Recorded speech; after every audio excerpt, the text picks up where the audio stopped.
أعوذ بالله من الشيطان الرجيم بسم الله الرحمن الرحيم الحمد لأهله والصلاة على أهلها گرانورون او خندو د سنا هیلث اکیډمي ته ښه راغلاست. آیا تاسو هم د بېروزګارۍ قرضونو مالي تنګۍ او د رزق د کمښت له امله اندېښمن یاست؟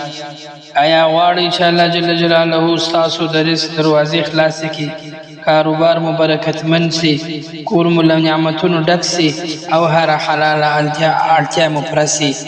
نن زه له تاسو سره یو داسې ځانګړې اسلامي مجربه وظیفه شریکوم چې د الله په فضل، اخلاص او دوام سره د رزق برکت او د دعا د قبولیت سبب ګرځي.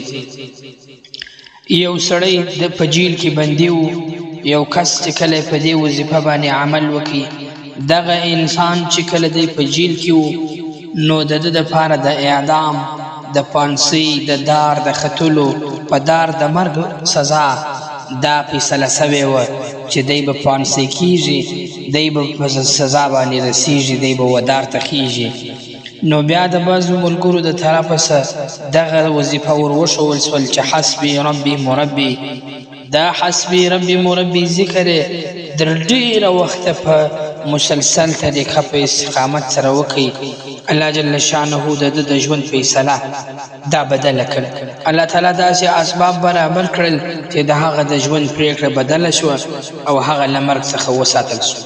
نن به له تاسو سره هغه مبارک ذکر شریک کړم چې مؤمن ته د الله رحمت، امید او سکون ور په برخه کوي. دا ذکر جادو نه دی، بلکې د الله تعالی د رحمت غوښتنه ده. هره نتیجه یوازې د الله په اراده او مشیت پورې تړلې ده.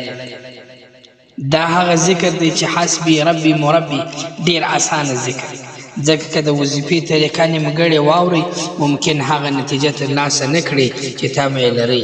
په دې ویډیو کې به تاسو ته ووایم دا وظیفه کله او څنګه ترسره شي، څو ځله ویل پکار دی، کومې دعاګانې ورسره غوره دي او کومې تېروتنې باید ونه شي.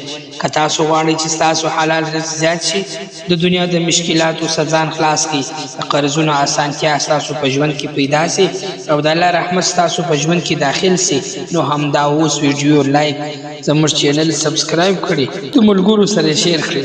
راځئ د الله جل جلاله په نوم د نن ورځې مبارکه وظیفه شروع کړو.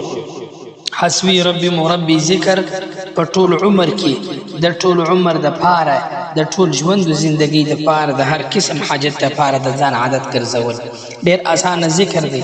په ولاړه، په ناسته، د هر لمانځه بعد که سلسل واره په وس کې راځي، که 200 واره، که 500 واره، که 1000 واره، هر څومره غټ تکالیف چې وي د عمر ډېر ذکر غواړي. نو حسبي ربي مربي ټول عمر د ځان دپاره عادت ګرځول او د دې سره لږ خشه صدقه کول.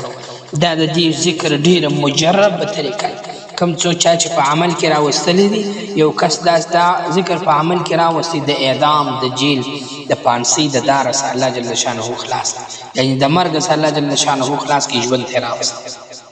د مرګ څخه خلاصون په دې ذکر باندې راغلی، د داره څخه چې دی د جیل سره خلاص و ژوند ته راغلی. نو موږ تاسې کوم چا دا ذکر په خپل ژوند کې عملي کړي چې حسبي ربي مربي، د دنیا ټوله مشکلات الله جل شانه په خپل فضل سره حل. حسبي ربي مربي لا تعداد ویل او د دې سره صدقه کول، دغه د دا وظیفې مجربه طریقه ده چې د دنیا د هر مشکل دپاره کوم سړی وایي، الله جل شانه به هغه ورپوره کړي. نو کومې چیرې ویډیو خوښه وي، لایک، شیر او سبسکرایب مه هېروئ، د ملګرو سره شیر کړئ. تر بلې ویډیو د الله په امان، السلام علیکم ورحمة الله وبرکاته.